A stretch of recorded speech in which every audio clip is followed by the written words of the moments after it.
নমস্কার বন্ধুরা, welcome to SD unique sports. বন্ধুরা, এই ভিডিওতে আমরা কথা বলবো বেশ কিছু ট্রান্সফার নিউজ নিয়ে, যেখানে ইস্ট বেঙ্গল শিবির ছেড়ে এবার বেশ কিছু প্লেয়ার অন্য দলে চলে গেল। সেই সমস্ত প্লেয়ারদের নিয়ে আপডেট দেব। দীর্ঘমেয়াদী চুক্তি করা উচিত কিছু প্লেয়ারদের সঙ্গে, তাদের নিয়ে কথা বলার সাথে সাথে সামনে সুপার কাপ, সেই সুপার কাপ নিয়ে কি বড় ঘোষণা আসছে আর ইস্ট বেঙ্গল কোন কঠিন গ্রুপে পড়লো, সমস্তটা নিয়েই কিন্তু আমরা আলোচনা করে নেব এই ভিডিওতে। খুবই ইন্টারেস্টিং ভিডিও হবে, শুরু থেকে শেষ পর্যন্ত দেখো। আর ভিডিও ভালো লাগলে সকলে একটু লাইক শেয়ার করে দিও। আর যারা চ্যানেলে প্রথমবারের জন্য এসেছো, মনে করে চ্যানেলটাকে সাবস্ক্রাইব করে নিও, তাহলে প্রিয় দলের খেলার সমস্ত আপডেট তোমরা এখানে পেয়ে যাবে। তো চলো আর দেরি না করে ভিডিও শুরু করা যাক। তো ইস্ট বেঙ্গল কিন্তু এই মুহূর্তে দুর্দান্ত পারফরমেন্স সিএফএলে করছে। সুপার সিক্সের প্রথম ম্যাচেও কিন্তু ইস্ট বেঙ্গলের কাছ থেকে আমরা দুর্দান্ত একটা ম্যাচ দেখেছি, এবং এই বছরে সিএফএলে বেশ কিছু প্লেয়ার যথেষ্ট ভালো পারফরমেন্স করেছে। তার মধ্যে one of the best performance করেছে 18 বছর বয়সী ভানলালপেকা গুইটে। সে টোটাল কিন্তু 12টা ম্যাচ খেলেছে। বেশিরভাগ সময়ই কিন্তু তাকে সেকেন্ড হাফে নামানো হয়, খুব অল্প গেম টাইম পায় এবং সেই গেম টাইমের মধ্যে নিজের সেরা খেলাটা তুলে ধরছে এই প্লেয়ার। টোটাল 12টা ম্যাচে 6টা গোল, 3টে অ্যাসিস্ট, মানে বুঝতে পারছো কি লেভেলের পারফরমেন্স। আর গুইতে থাকা মানে ইস্টবেঙ্গলের অ্যাটাকিং লাইনটাকে নিয়ে কোনো রকম চিন্তাভাবনা করতে হয় না, পুরো অ্যাটাকটা পরিচালনা নিজে করতে পারে। একজন বক্স টু বক্স মিডফিল্ডার বা একজন পারফেক্ট এই সিজনে অ্যাটাকিং মিডিও কিন্তু হয়ে উঠেছে এই ভানলালপেকা, এবং সঙ্গে তার গোল অ্যাসিস্ট করারও ক্ষমতা রয়েছে। এবার এই পেকার কিন্তু চুক্তি খুব বেশি দিন আর নেই, 2026 সালেই কিন্তু তার চুক্তি শেষ হয়ে যাচ্ছে। তো সেক্ষেত্রে আর মাত্র কয়েকটা মাসের চুক্তি তার সঙ্গে বাকি রয়েছে। যেইভাবে পারফরমেন্স করছে, এই ভানলালপেকাকে নেওয়ার জন্য যে কোনো দল ঝাঁপিয়ে পড়বে, এবং নো ডাউট সে একজন ভালো প্লেয়ার। সে কিন্তু আন্ডার-17, আন্ডার-16 দলে খেলেছে এবং বর্তমানে সে আন্ডার-20 দলেরও কিন্তু সদস্য হবে। তো ওভারঅল দুর্দান্ত প্লেয়ার। এই প্লেয়ারকে যদি ইস্টবেঙ্গল অন্তত 5টা বছরের একটা চুক্তি অফার করে তো খুবই ভালো সেটা হবে। আমরা অলরেডি দেখেছি বেশ কিছু প্লেয়ারের সঙ্গে দীর্ঘমেয়াদী চুক্তিতে ইস্টবেঙ্গল গেছে। তো পেকা কেন নয়? পেকার মতন প্লেয়ারকে যদি ইস্টবেঙ্গল ছেড়ে দেয় তাহলে কিন্তু পরবর্তী সময় প্রবলেম হবে। এর আগেও আমরা দেখেছি ইস্টবেঙ্গলের ক্ষেত্রে বেশ কিছু প্লেয়ার যারা ইস্টবেঙ্গল থেকে এরকমভাবে উত্থান হয়েছে, পরবর্তী সময় ইস্টবেঙ্গল তাদের ধরে রাখতে পারেনি। সেটা যদি বলো নিখিল পূজারির কথাই বলো, বা যদি তোমরা কথা বলো মেহতাব সিং, তারাও তো একটা সময় ইস্টবেঙ্গলে খেলে গিয়েছিল। তো ভানলালপেকার সঙ্গে দীর্ঘমেয়াদী চুক্তিটা এই মুহূর্তেই সেরে ফেলা উচিত। সেটা কিন্তু এই সিজনেই করে নেওয়া দরকার, কারণ ওই কবে কন্ট্রাক্ট শেষ হবে তারপর চুক্তি, তার মাঝখানে ফ্রি প্লেয়ার হয়ে গেলে অন্য ক্লাব এসে যাবে, সেটা কিন্তু খুব একটা ভালো হবে না। তো আমার তো মতে বলে যে 5 বছরের চুক্তি করা উচিত পেকার সঙ্গে, যার পারফরমেন্স এই লেভেলের রয়েছে। তো তোমরা তোমাদের মতামত জানিও যে পেকার সঙ্গে ঠিক কীরকমভাবে চুক্তি করা উচিত এবং পেকার খেলা তোমাদের কীরকম লাগছে, আমাকে কমেন্টে জানাতে কেউ ভুলো না। এবং এর সঙ্গে সঙ্গে যদি আমরা একটুখানি ইস্টবেঙ্গলের রিজার্ভ টিম নিয়ে কথা বলি, তো ইস্টবেঙ্গলের রিজার্ভ টিম অনেক প্লেয়ারকে ছেড়ে দিয়েছে, তোমাদের জানিয়েছিলাম। তো অফিসিয়ালভাবে কিন্তু থ্যাংক ইউ পোস্ট এসেছে 6 জন প্লেয়ারের। হ্যাঁ, তোমরা ঠিকই শুনছো, 6 জন প্লেয়ারকে কিন্তু রিজার্ভ টিম থেকে ছেড়ে দেওয়া হয়েছে। তার মধ্যে বাথালা সুনীলের কথা তোমাদের জানিয়েছিলাম, তাকে তো ছেড়ে দেওয়া হয়েছে এবং সে নতুন ক্লাবে যোগদান করেছে। তার সাথে মোহাম্মদ রসল, সেও তো কেরালা সুপার লিগে চলে গেছে। এবং এর সঙ্গে সঙ্গে কৌস্তব দত্ত, তাকেও কিন্তু ছাড়া হয়েছে। কৌস্তব যে খুব বেশি গেম টাইম পেত সেরকমটা নয়। মোহাম্মদ আশিক, তো সেই আশিককেও কিন্তু ছেড়ে দেওয়া হয়েছে। এছাড়া অভিনাশকেও ছাড়া হয়েছে, এবং সবথেকে সারপ্রাইজিং যে প্লেয়ারটাকে ছাড়া হয়েছে সেটা হচ্ছে কুশ ছেত্রী। একটা সময় কুশ যখন ইস্টবেঙ্গলে প্রথম খেলছিল তো দেখে মনে হচ্ছিল খুবই একজন ট্যালেন্টেড প্লেয়ার, এবং দীর্ঘদিন কিন্তু লাল হলুদ জার্সি গায়ে দাপিয়ে ফুটবল খেলবে। বিষ্ণুর থেকেও কিন্তু ট্যালেন্টেড প্লেয়ার ছিল কুশ ছেত্রী, কিন্তু ফুটবলে চোট আঘাত সমস্যা থাকে। তো কুশ ছেত্রীর ACL3 ইঞ্জুরির পর থেকে সেই রকমভাবে সে রিকভারি করে নিজের সেরা ছন্দের কুশকে কখনোই মনে হয়নি। তো একজন প্লেয়ারকে দীর্ঘদিন বয়ে নিয়ে যাওয়াটাও তো ইস্টবেঙ্গল করেছে, তার ইঞ্জুরির সময় তাকে নিয়ে গেছে। বর্তমানে সে সুস্থ হয়ে গেছে এবং কয়েকটা ম্যাচে খুব সম্ভবত ইস্টবেঙ্গলের হয়ে গেম টাইমও পেয়েছিল কুশ। তো আর কুশকে নিয়ে নতুন করে পরিকল্পনা করতে চাইছে না, তো কুশকে ছেড়ে দেওয়া হয়েছে। তো আশা করি কুশ সেই পুরাতন ছন্দে আবারও ফিরে আসবে, আবারও কিন্তু দুর্দান্ত পারফরমেন্স করবে, সে যে কোনো দলের জার্সি গায়েই হোক। কুশের ভালো খেলাটা আমরা কিন্তু পরবর্তী সময় দেখতে চাই। এবং এই 6 জন প্লেয়ারকে কিন্তু অফিসিয়ালি থ্যাংক ইউ পোস্ট দেওয়া হয়েছে। তো তাদের পরবর্তী ফুটবল কেরিয়ারের জন্য আমাদের তরফ থেকেও কিন্তু শুভকামনা রইল। আশা করি তারা পরবর্তী সময় আরও ভালো পারফরমেন্স করবে।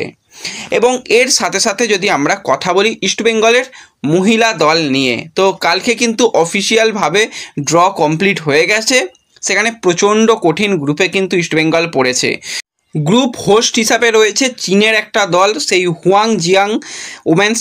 তো সেই দলটা কিন্তু লাস্ট ইয়ার যেটা এএফসি যেটা লিগ হয়েছিল, সেই ওমেন্স লিগে কিন্তু সে চ্যাম্পিয়ন দল। তাদের ঘরের মাঠে তাদের বিরুদ্ধে ইস্টবেঙ্গলকে খেলতে হবে। এছাড়া কিন্তু বাম খাতুন রয়েছে এবং পিএফসি নাসাব রয়েছে। তো একটা চীনের দল, একটা ইরানের দল, একটা উজবেকিস্তানের দল। তো তাদের বিরুদ্ধে ইস্টবেঙ্গলকে খেলতে হবে। লড়াইটা খুবই কঠিন হবে। তার থেকেও কঠিন হবে পরিবেশকে মানিয়ে নেওয়া, কারণ নভেম্বর মাসে খেলা হবে, সেই সময় চীনে ভারী ঠান্ডা থাকে। তো সেই জায়গাতে গিয়ে ইস্টবেঙ্গলকে খেলতে হবে। এবং হ্যাঁ, ইস্টবেঙ্গল পরবর্তী রাউন্ডে যেতে পারে। কিভাবে যেতে পারে যদি আমরা বলি, তো টোটাল কিন্তু 12টা দল অংশগ্রহণ করছে, তার মধ্যে 8টা দল পরবর্তী রাউন্ডে যাবে। 3টে গ্রুপের গ্রুপ চ্যাম্পিয়ন যারা, তারা পরবর্তী রাউন্ডে যাচ্ছে। যারা সেকেন্ড বেস্ট টিম হিসাবে যারা রানার্স আপ দল, তারাও যাচ্ছে। টোটাল 6টা দল হয়ে গেল। আর 2টো দল তারা কিন্তু যাবে, তারা হচ্ছে মানে থার্ড প্লেসের, যারা একটু উপরের দিকে র্যাঙ্কিংয়ে থাকবে। তো ইস্টবেঙ্গল আমি ধরে নিচ্ছি যে একটা ম্যাচ ওই যেটা চীনের দল ওদের বিরুদ্ধে যেটা অসম্ভব, সেই ম্যাচটা হয়তো হারবে। কিন্তু বাম খাতুম বা নাসাপও কঠিন দল। এই দুটো ম্যাচের মধ্যে যদি দুটো ম্যাচই জিততে পারে, বা যদি একটা ম্যাচ জিতে একটা ম্যাচে ড্র রাখতে পারে, তাহলে কিন্তু পরবর্তী রাউন্ডে যাওয়ার সুযোগ তো রয়েছে। সেকেন্ড বেস্ট টিম হিসাবেও ইস্টবেঙ্গল যেতে পারে, বা থার্ড বেস্ট টিম হিসাবেও ইস্টবেঙ্গল যেতে পারে। তো দেখা যাক সেগুলো যখন খেলা হবে, কোথায় কিভাবে তোমরা খেলা দেখবে। পরবর্তী সময় আপডেট আসবে অফিসিয়াল, সেই দিকে নজর থাকবে এবং সেই আপডেট তোমাদের পরবর্তী সময় অবশ্যই জানিয়ে দেব। এবং এর সাথে সাথে আমরা যদি একটুখানি সুপার কাপ নিয়ে কথা বলি, তো সুপার কাপ নিয়ে অনেক রকমই চিন্তা ভাবনা শেষ পর্যন্ত যেটা ভাবনা চিন্তা করা হচ্ছে, সুপার কাপ কিন্তু বেশ কিছু শহরে করার চিন্তাভাবনা ছিল। তার মধ্যে কলকাতা, শিলং এই সমস্ত জায়গা ছিল, কিন্তু কলকাতায় যুবভারতীর ভাড়া অনেকটা বেশি, সেই কারণে কলকাতায় খুব সম্ভবত সুপার কাপ হবে না। সুপার কাপ হিসাবে গোয়ার নাম সবথেকে বেশি এগিয়ে আসছে, এবং উড়িষ্যাতেও এবছর হয়তো সুপার কাপ হবে না। তো সেক্ষেত্রে অফিসিয়ালভাবে হয়তো গোয়াতেই হতে পারে। শুধুমাত্র গোয়া নয়, সঙ্গে শিলং বা আরও কিছু জায়গাতে 2-3টে জায়গা মিলিয়ে সুপার কাপ করার চিন্তাভাবনা রয়েছে। দেখা যাক, অফিসিয়াল আপডেট হয়তো আজই চলে আসবে। এবং টোটাল 16টা দল অংশগ্রহণ করবে আইএসএল থেকে। সবকটা দলই মোটামুটি রাজি হয়েছে। একমাত্র ওড়িশা এফসি তারাও আজকে জানিয়ে দেবে তারা কি করতে চাইছে না চাইছে। তো যদি সবাই রাজি থাকে, টোটাল কিন্তু 13টা দল। এবং আই লিগ থেকে 3টে দল তারা অংশগ্রহণ করবে। তার মধ্যে ইন্টারকাশি তারা তো খেলবেই, বাদবাকি আরও যে সমস্ত যারা সেকেন্ড যারা থার্ড পজিশনে গেছে, তার মধ্যে চার্চিল খেলবে কিনা সন্দেহ রয়েছে। যদি না খেলে তো সেক্ষেত্রে গোকুলামকে খেলানো হবে। তো টোটাল 16টা দল নিয়ে সুপার কাপ হবে, এবং অফিসিয়াল আপডেটও এসে যাবে খুব তাড়াতাড়ি, এবং বোঝা যাবে যে সুপার কাপ ঠিক কীভাবে হতে চলেছে। সুপার কাপ তো অবশ্যই গ্রুপ স্টেজের খেলা হবে, তার পরবর্তী সময় নকআউট, এবং মাঝখানে যেহেতু জাতীয় দলের খেলা রয়েছে, ফিফা উইন্ডো রয়েছে, তো সেক্ষেত্রে সেই সময়টা ব্রেক দিয়ে আবার ফিফা উইন্ডো কমপ্লিট হয়ে যাবার পর কিন্তু সেমিফাইনাল বা ফাইনাল ম্যাচগুলো হবে। তো এইরকমভাবেই চিন্তাভাবনা রয়েছে সুপার কাপের। তো অফিসিয়াল ঘোষণাও খুব তাড়াতাড়ি এসে যাবে, সেটুকু আমরা বুঝতে পারছি। তো এর সাথে সাথে চেন্নাইন এফসিকে নিয়ে একটা কিন্তু বড় আপডেট বেরিয়ে আসছে। চেন্নাইন এফসি কিন্তু আসন্ন মরশুমের জন্য ইন্ডিয়ান কোচের উপর ভরসা রাখতে চলেছে। তো সেক্ষেত্রে 43 বছর বয়সী ভারতীয় কোচ ক্লিফোর্ড মিরান্ডা, তাকেই কিন্তু চেন্নাইন এফসি তাদের হেড কোচ হিসাবে নির্বাচিত করতে চলেছে। ক্লিফোর্ডের যদি আমরা কথা বলি, গোয়ার রিজার্ভ টিমে যুক্ত ছিল 18-19 সিজনে, 19 থেকে 22 সিজন পর্যন্ত অ্যাসিস্ট্যান্ট কোচ হিসাবে গোয়ায় কাজ করেছে। 20 সালে কিন্তু যখন কোচ চলে যায়, তো সেই সময় কিন্তু গোয়া দলকে নিয়েছে ভালো পারফরমেন্স করানোর পর সে চলে আসে ওড়িশাতে। 2022-23 সিজনে অ্যাসিস্ট্যান্ট কোচ, পরবর্তী সময় গাম্বাওকে স্যাক করে দেওয়ার পর সুপার কাপ চ্যাম্পিয়ন কিন্তু ক্লিফোর্ড মিরান্ডার আন্ডারে অবশ্যই ওড়িশাকে করিয়েছিল। তো দুর্দান্ত পারফরমেন্স। তার পরবর্তী সময় মোহনবাগান সুপার জায়েন্টের অ্যাসিস্ট্যান্ট কোচ, বর্তমানে কিন্তু মুম্বাই সিটি এফসির অ্যাসিস্ট্যান্ট কোচ থেকে আবার চেন্নাইন এফসির হেড কোচ হিসাবে যেতে চলেছে। এবং এই জায়গাতেই আরও একটা তোমাদের আপডেট শেয়ার করে রাখি, ক্লিফোর্ড মিরান্ডার পছন্দের বিদেশি প্লেয়ার হচ্ছে সল ক্রেসপো। তো সল ক্রেসপোকে দিয়ে কিন্তু ক্লিফোর্ড মিরান্ডা দুর্দান্ত পারফরমেন্স করিয়েছিল ওড়িশার জার্সি গায়ে, এবং সেখানে সুপার কাপ চ্যাম্পিয়নও হয়েছিল।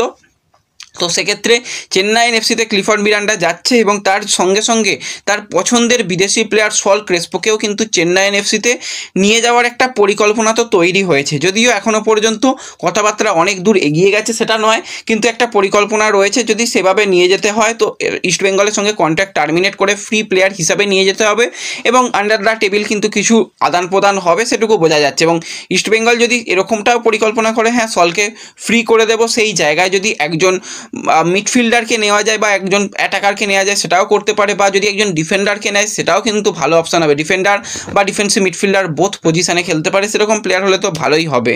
তো দেখা যাক শেষ পর্যন্ত এই ব্যাপার নিয়ে অফিসিয়াল যতক্ষণ না আপডেট আসছে ততক্ষণ পর্যন্ত একটু অপেক্ষা করতে হবে। অফিসিয়াল আপডেট এসে গেলে তোমাদের অবশ্যই জানিয়ে দেব। তো এই ভিডিওতে এটুকুই আপডেট শেয়ার করার ছিল। ভিডিও ভালো লাগলে লাইক শেয়ার করে দিও, চ্যানেলে প্রথমবারের জন্য এলে সাবস্ক্রাইব করে নিও। দেখা হবে পরবর্তী ভিডিওতে। ধন্যবাদ।